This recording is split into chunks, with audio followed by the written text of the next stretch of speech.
The Joe Mays and J-Raff Show is brought to you in part by Mays Sandwich Shop, serving delicious hometown favorites to the West Lawn community since 1947.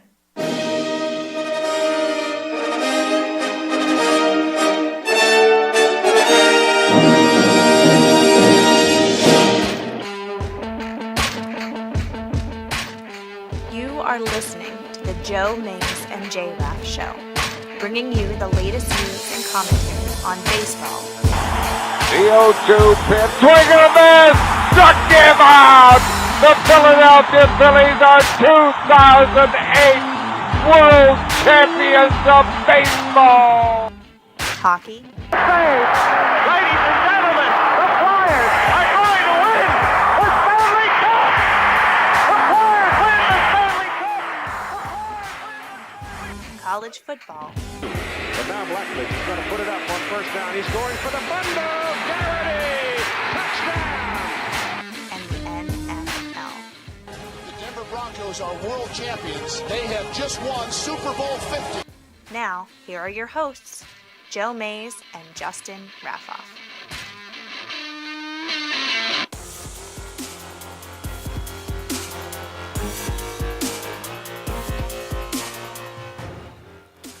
Well, good afternoon again, everyone, and welcome to the 211th episode of the Joe Mays and J-Raff Show. I'm one of your hosts, Joe Mays, and sitting next to me is not Justin Raffoff as usual, but of course he wasn't here last week either, so he may not have a job when he gets back. We'll see. But sitting in for J-Raff tonight is my father, Bill. Hey, welcome football fans. I'm ready to get on with football. Yes, and we are here to talk about football once again. I started the 2016 NFL preview, something we've done every year, and every sports fanatic, especially football fan, does, is give their take on what's going to happen in the upcoming season. We're no different here, and tonight, after doing the West Divisions last Sunday, we are doing the AFC and NFC South Divisions this afternoon. So we're going to dive right into that shortly, but as was pointed out on our Facebook feed today and shared on that delightful NFL meme page on Facebook, today is the last Sunday without football until after the Super Bowl in February. Didn't realize that. Yeah, now a lot of people don't care so much about the preseason, but it's technically true because next Sunday is the Hall of Fame game. Who's in that one this year? It is, I believe, the Green Bay Packers because of Favre and the Indianapolis Colts. So Packers-Colts will be the first taste of NFL action that we'll have in the 2016 season, and that'll take place next Sunday in Canton, Ohio. Who's getting inducted? Besides Favre? Right, besides Favre. It's a good question, one that I should have an answer to, but I don't at the moment. But I can look it up because I don't remember off the top of my head. I'm sure I'll kick myself after I see some of the names. But Brett Favre is the big one. It's the one everyone's talking about.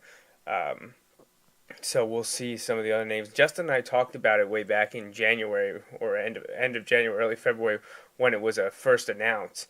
I remember going over it and talking about some of the big names that were snubbed, but also how huge the class next year could possibly be and how difficult some of them will have in getting into the Hall of Fame on the first ballot. But Brett Favre was the big one for the class of 2016. And some of the others coming in next week, seeing their bus put in Canton, Ohio, are, some... Okay, so some of the players are Kevin Green, the pass rushing specialist who played probably best known for his time with the Steelers. Marvin Harrison, obviously big-time Colts receiver, spent a lot of time opposite Reggie Wayne and playing with Peyton Manning. Orlando Pace, the offensive tackle for the Rams. And then you have a couple of ownership or front office people, coaches, and Tony Dungy and Eddie DeBartolo Jr., and then Ken Stabler finally getting the call for the Hall of Fame. So I believe he was part of the veteran committee? Because obviously he retired a few years ago.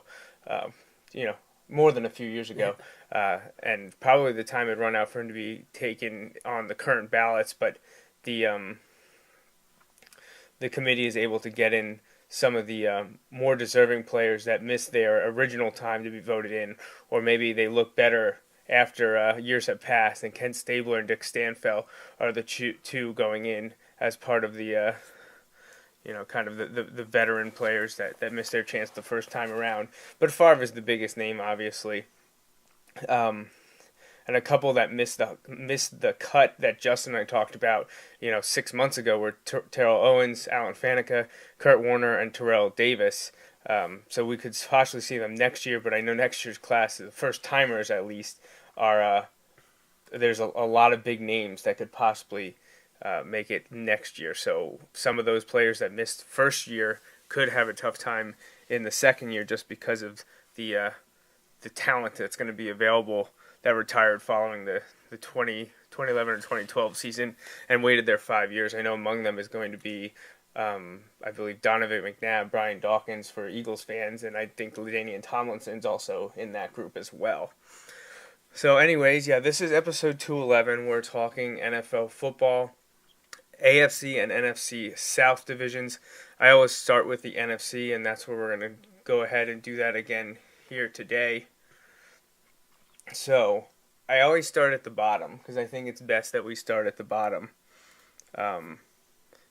Before to do that, let's just, in case there's anyone out there listening, including your brother Rich and my normal co-host J-Raff, if they don't know off the top of their heads by now how to contact us, there's multiple ways to do that, but the best one is probably email joemaysandjraff@gmail.com. You can use the Mays Sandwich Shop email inbox. Again, it's joemaysandjraff@gmail.com. Or you can choose to use the Mays Sandwich Shop hotline, and the number to contact us is 530-563-6297.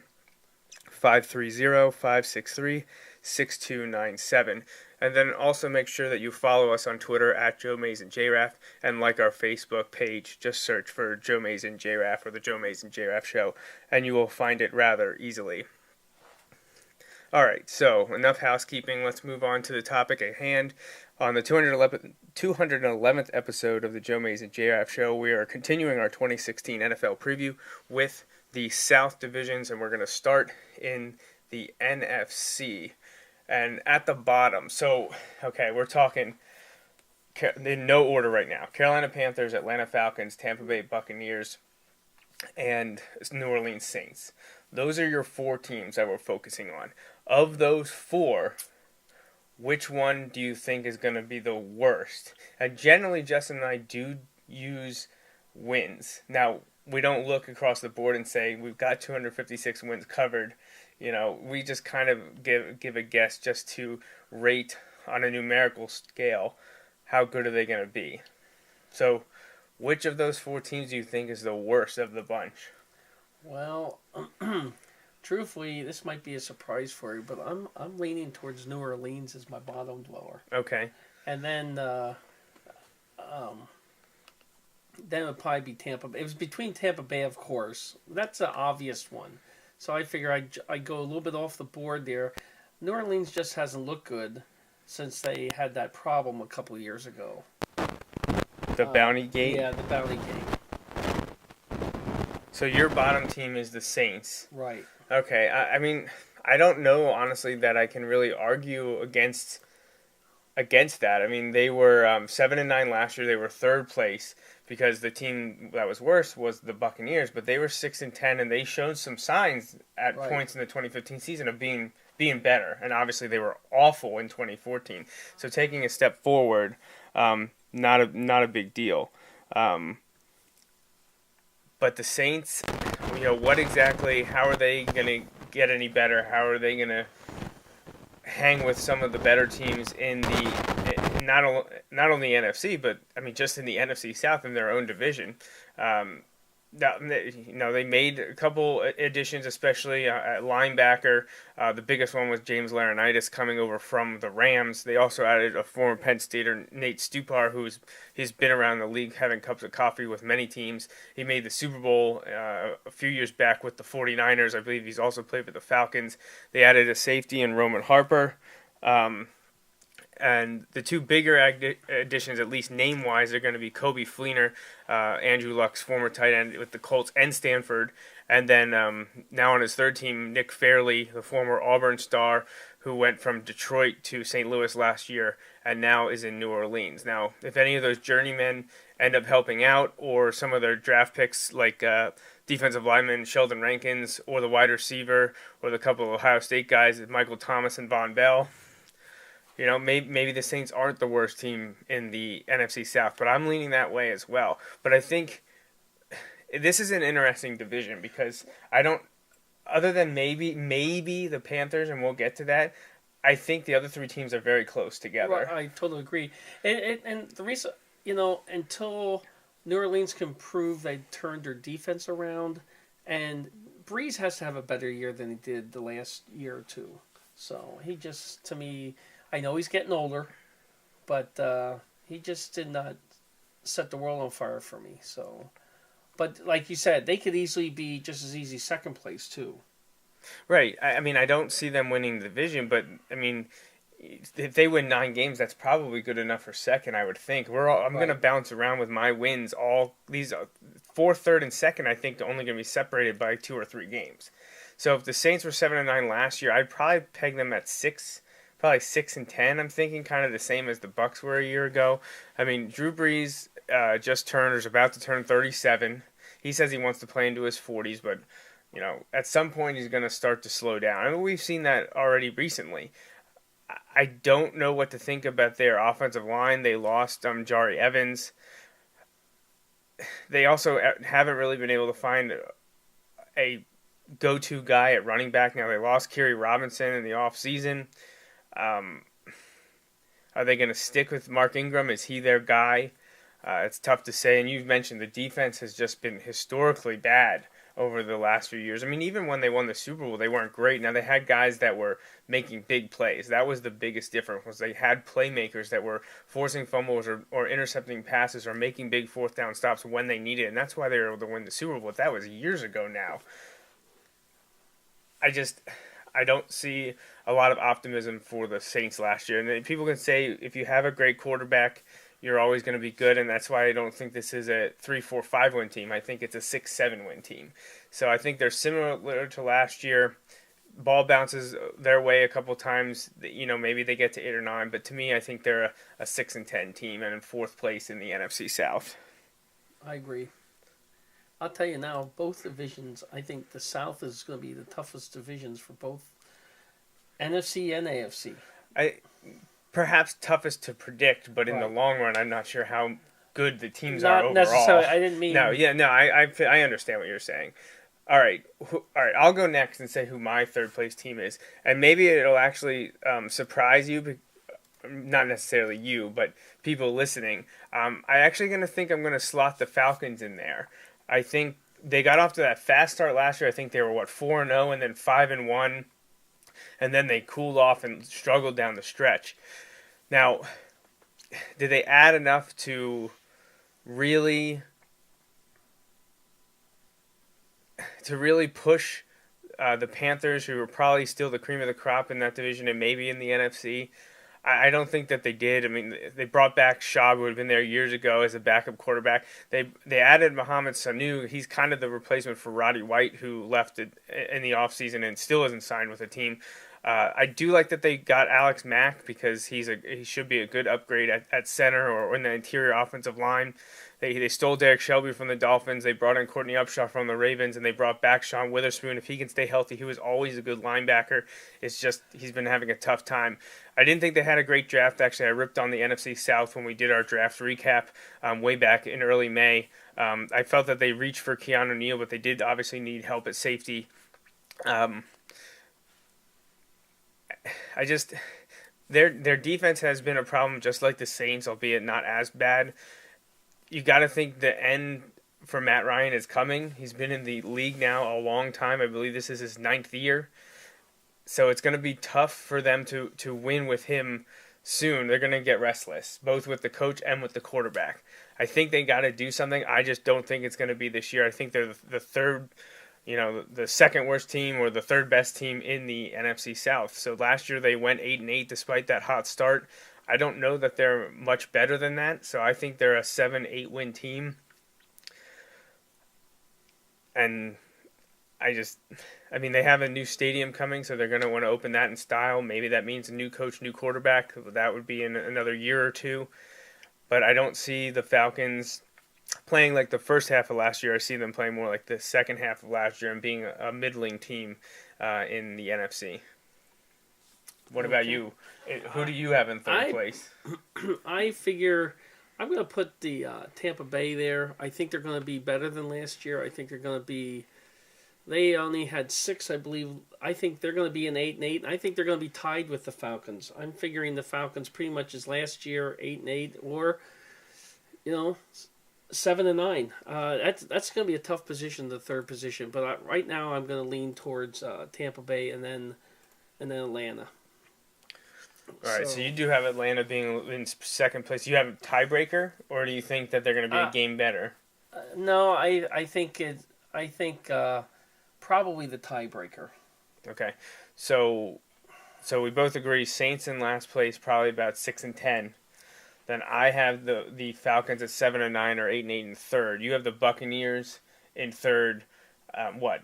8? Did you say 8 wins? 8 for both of them. So Buccaneers third at 8-8, Falcons 2 at 8-8, and the Falcons either have the head-to-head tiebreaker or the divisional record tiebreaker over their opponent. I like this. The Buccaneers 6-10 for New Orleans for a third place. Okay, for fourth place. Or for fourth place. Right. So we both agree Saints at the bottom, probably about 6-10.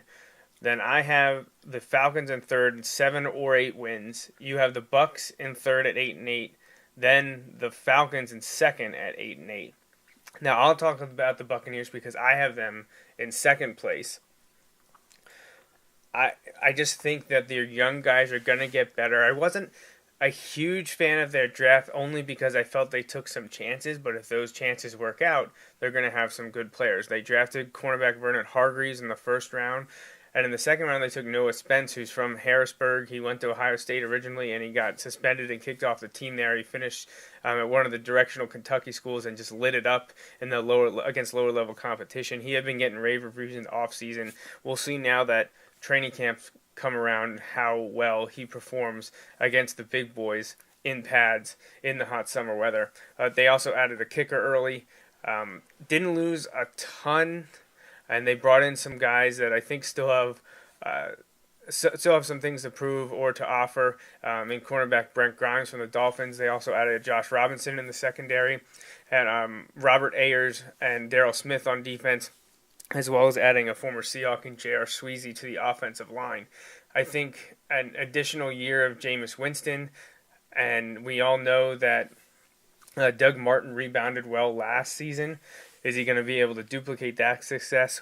And we've talked about many times on this show that when you bring in a new coaching staff, sometimes that's good for a bump up just because you have different schemes that your teams you're playing with that are familiar with you. They don't know this new coaching staff. So last year the Buccaneers were in last place at 6-10, but they had improved by 4 games. Now, while I don't think they're going to improve by 4 games this year, I definitely see them improving by 2 to 3. So I think the Buccaneers are poised to go 8-8 or 9-7. It's pretty similar to what you said, but I think that's going to be a game ahead of the Atlanta Falcons. So the Buccaneers are my second place team in the NFC South with the Falcons in third. So we all know what that means. That means that the 3-time defending division champs, we expect them to capture the crown again in 2016, and that is the Carolina Panthers. We all know their story from last season. They went 15-1 and absolutely tore through the league. They had one little hiccup in the later parts of the season against the Falcons in Atlanta, and then they did pretty well in the playoffs. Very confident, some would call it cocky at times, and they looked good up until the Super Bowl, where they were just completely outplayed by the Broncos and fell to Denver in that game in Super Bowl 50. Now, I think the Panthers are obviously not as good as their record was last year, 15-1. It's tough to do that in this league. We've only seen it done a handful of times, and while they're good, they're not 15-1 good again. They lost a couple offensive linemen this offseason. Obviously, we know that they lost the cornerback Josh Norman. He was sent packing over a contract dispute. I didn't add a ton, and I think their players are all playing across the board the best you could possibly imagine. That's not going to duplicate itself in 2016. I still think they're the best team in the NFC South. Probably among the better teams in the NFC, although I don't know if you only can pick 2 or 3. I don't know if I definitely would say 100% that I could put them there. I think they're up there, though. 15-1, I definitely see them taking a step back. I'd probably say that they're an 11-win team, something like that. I was going to say 12-4. 12-4. I'll say 11-5. So that's a 4-game swing in reverse, but still, that's easily enough to win the division, probably by a good at least 2 games, maybe 3. And also should have them in the hunt for an NFC bye unless another team catches fire and goes absolutely crazy like Carolina did last season. Not too much to talk about draft-wise. They didn't add a ton that I just think will put them over the top. They focus a lot on defense, bringing in Vernon Butler and then adding 3 DBs in the early and mid-rounds.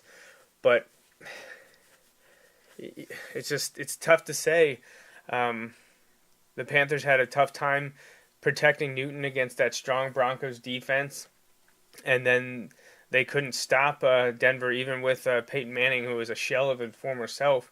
When they needed to, they couldn't get the job done, and they have been doing that all year. They absolutely rattled Cam Newton, so you got to think that the Panthers needed to improve their offensive line, and they needed their defense to be solidified, at least in the secondary, and I don't think they did either of them, and they probably got worse, sending Josh Norman to free agency, cutting him loose, he eventually landing with the Redskins.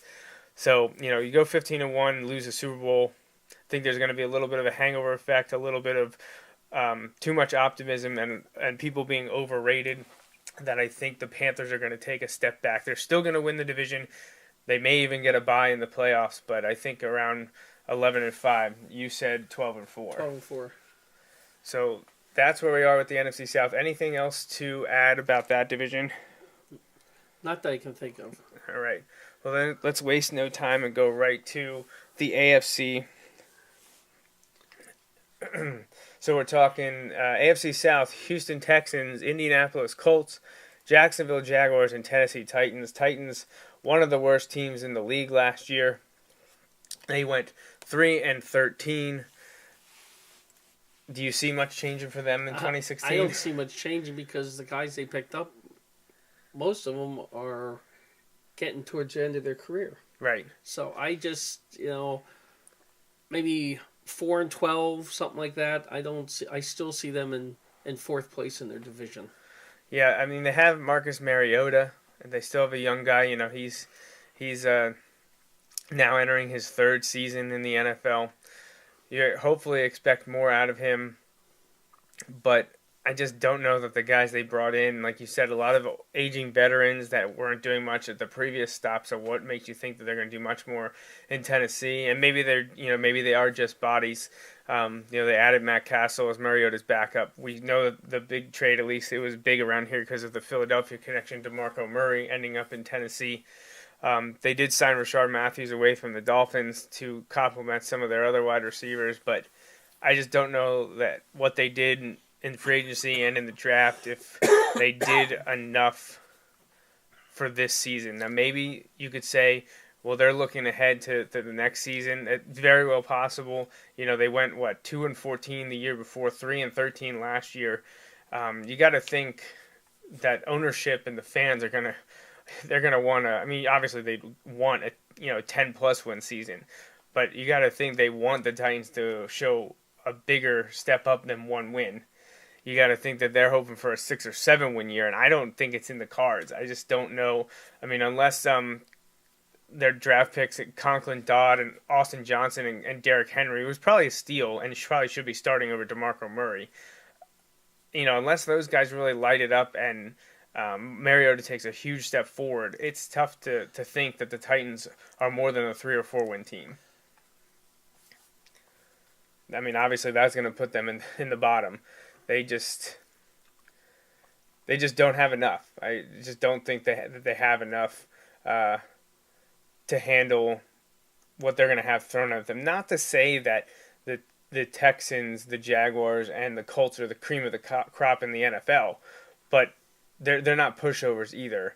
So I think easily the Titans are the worst team in the AFC South. They were 3-13 last year. I'll say that they're a game better, 4-12. Would it surprise me if they win 5? No, but it wouldn't surprise me if they only win 3. So I'm going to go at 4-12 with the Titans.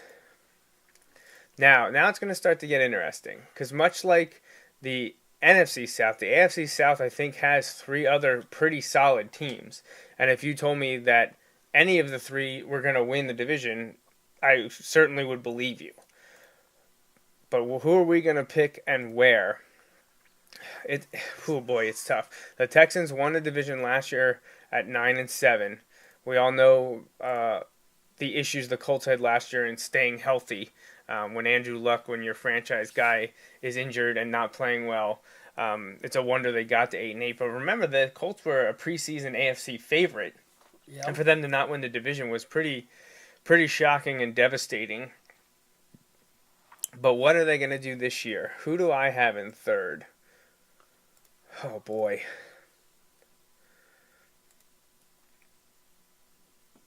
Man, it's tough to pick between these 3 teams. I thought Jacksonville's definitely over the last 2 or 3 years have really built a nice base there. Yeah, I think these 3 teams are going to be separated by about a game. I could even see, I could see it coming down to the head-to-head or divisional or conference tiebreaker for slotting. I do not believe 2 of these teams will make the playoffs, so that means the division champ will be the only one to go. And I think the one I'm not sure the most about is probably right there, Houston.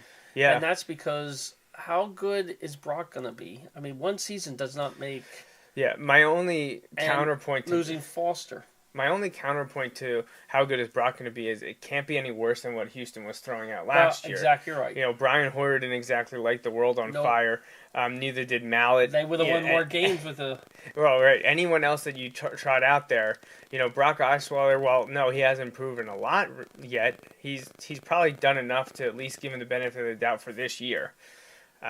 They got rid of Arian Foster, but he's been an injury problem over the last couple of seasons. They brought in Lamar Miller, who is the young running back that the Dolphins didn't want to play, and they added offensive linemen in Allen and Bergstrom, and also another wide receiver threat in Will Fuller from Notre Dame, a one-time Penn State recruit that backed out following the sanctions. Thank you, NCAA. We said Hoyer and Foster are gone. They also lost Nate Washington. That's pretty much it. So you have, your returning division champ. Now, you got embarrassed by the Chiefs in the playoffs. Again, is that more on the defense or is that more on the quarterback play? It's tough to say. But the Texans, while they won the division, no one in the South last year really deserved to have a playoff spot. Texans were 9-7 a year ago. I think they're going to be a similar team. I don't know that the Osweiler-Miller combo is better than the Hoyer-Foster combo or whoever they had at quarterback or running back when Foster was injured. But for some reason, something's telling me that Houston's going to drop back to third in that division. I think it's because of an upstart Jaguars team, and I think it's from a resurgence of the Colts, who last year was just a hiccup. So I think, unfortunately for Bill O'Brien, I think the Texans are going to take a tiny step back. They're going to beat up on the Titans. All 3 of those teams, I think, will beat up the Titans. So I think the Texans are going to be 5 wins above them, up at 8-8, which is a game worse. And I don't think they're going to be more than a game or 2 back. But I think it's going to be the Texans in third at 8-8. Won't argue with you there, because I was debating about that. That Indianapolis, how Luck was half the season? It wasn't quite. I think it was like 5 to 6 games. I think Jacksonville, I think you could see all 3 of those teams, like you said, within a game. I could see Houston and Jacksonville both around the 8-8 range, and Indianapolis 9-7. That's why I'm leaning right now. I'm going to put the Jaguars in second here, and I think they're going to take a step up and go 9-7. That's a 4 win turnaround or a 4-game swing for them. That puts them a game in front of the Texans. I think they could be competitive to the end of the year, but I don't think they quite have it this year. I think they're being a tad overrated. It's people that think they'll get to the double digits wins. I think they're about a year off. A lot of people high on Blake Bortles and their wide receivers. Obviously, a huge Allen Robinson fan, and everything they do with the Penn Staters down there, that's kind of Happy Valley South. Jacksonville tends to add a bunch of former Nittany Lions, which I'm not going to complain about. And obviously, we still have the connection with Chad Henne down there. So absolutely cheering for the Jaguars. Hope they can do something this year. Think they're still about a year away from really challenging the Colts or the Texans or whoever steps up in that South. But I think the Jaguars, they're not a pushover anymore. I think Gus Bradley is finally getting those guys on the right track. And I think they're going to be a 9-7 team, second place in the South. They added another running back, Chris Ivory, who we saw at times go off with the Jets. They brought in offensive linemen, which is always a necessity, and the big question mark surrounding the team because, like I said, they have the talent at the skill positions. If they can get steady running back presence and a line to block, they could do some damage. And we all know about the defensive additions they made. They stole Malik Jackson from the Broncos. They added Prince Amukamara from the Giants. They've also brought in Tayshaun Gibson, and then their draft. Everyone was talking about how incredible their draft was. Getting Jalen Ramsey and Miles Jack, it's just completely redid their defense in the offseason, especially part of their linebacker core and their secondary. And if those guys live up to the hype, I think you can easily see the Jaguars improving by 4 games. Losses, not too many to point out. They did lose one Penn Stater and Stefan Wisniewski, who was there on a 1-year contract, and they no longer have Toby Gerhart there, but they brought in Chris Ivory, so no big loss for them there. So Jaguars, to me, I definitely think they're better, and I think they're going to be challenging and thinking second season football. Don't think they're good enough to get there this year, but they've got a young star at quarterback in Bortles. They've got a great receiving core. Their defensive line is improved. And I think Gus Bradley is going to show this year why owner Khan has stuck with him. And I think after this season, he's going to be happy he did so. So that does leave the Indianapolis Colts as the team to recapture the division crown. They went 8-8 last year, and we talked about the injuries to Andrew Luck. If he's healthy and he's not going to perform the way he did last year, and a lot of that could be attributed to trying to play through some of the injuries. I think the Colts are at least a 2-game better team. I think you're looking at a 10-6, 11-5 squad. Even losing Kobe Fleener, they still have a lot of guys there. They got Allen at tight end, so no huge loss. They brought in a couple running backs to help with that rotation, and a veteran cornerback, Patrick Robinson from the Saints. They didn't need a lot of help, but they did address some positions in the draft along the offensive line with a few picks, as well as in the defensive secondary. But I just think the status quo with the Colts is kind of okay because I think last year was an aberration. Like I said, it's just a little hiccup. Andrew Luck's healthy, and he seems to be, as long as he can stay that way, I think this team is the best in the AFC South. I think they're a 10, maybe 11-win team if some things really work out. Because they've got a lot of studly young wide receivers, and if Luck can stay healthy and get them the ball, they're going to be tough to stop. They got to shore up the running back position. Like I said, they brought in some veterans to try to do that. But we saw what Peyton Manning did with the Colts, in the late 90s, early 2000s. If you have a phenomenal quarterback and a great wide receiver core, as long as your defense is adequate and your running back is okay, you can win a lot of games. And I think that could be the Colts this year, winning 10 or 11 of them. Yeah, they're definitely disappointing last year, and I really expect them to turn it around and have somewhat of a decent year. So I agree with you as far as them ending up in first.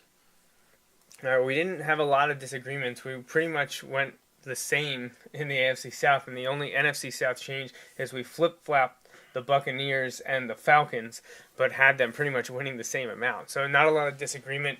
Same thing when Justin's on the show. We usually agree pretty well on these picks so that we both look incredibly wrong once the season rolls around.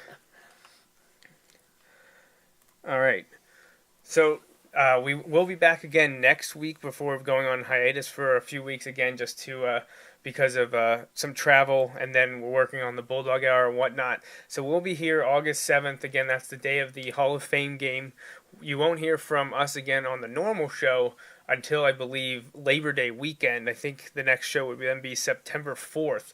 That is when Justin and I will be doing the East Divisions and our playoff Super Bowl picks. But next week, August 7th, on episode 212, Justin and I will tackle the AFC and NFC North divisions. So, anything else for you to add, Dad? No. I think we're paying this co-host that's with you too much, though, because he seems like he misses an awful lot. Oh, well, hopefully he'll listen to this once I post it, and he'll have something to say when he gets back next week. Well, thanks for joining me here. No, Sorry you couldn't make it last week when you came down with the plague or something. Yeah, the plague. So I'm sure that was my fault or my daughter's fault. But make sure you follow the show, like I mentioned earlier, on Facebook and Twitter, and also the place where you can find all the stuff that I do and that Justin does with me, and that's at jmnjrradio.com. Also follow that account on Twitter at jmnjr_radio. You can find that page on Facebook as well, jmnjrradio.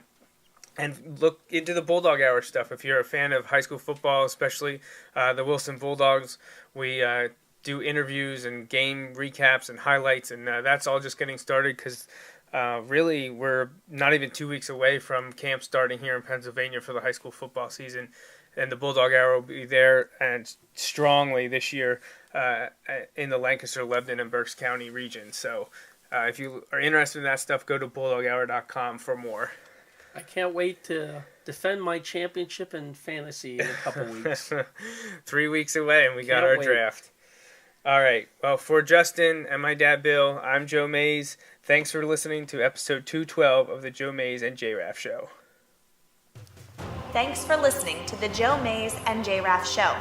Tune in every Sunday for the latest sports discussions from Joe and Justin. Each episode is available live on Ustream or Mixler, and can be downloaded or streamed on iTunes and SoundCloud. You can interact with Joe and Justin on Facebook and Twitter, and stay up to date with the guys at joemaysandjraff.com. The Joe Mays and J-Raff Show is part of the JMNJR Radio Network. For more info, visit jmnjrradio.com.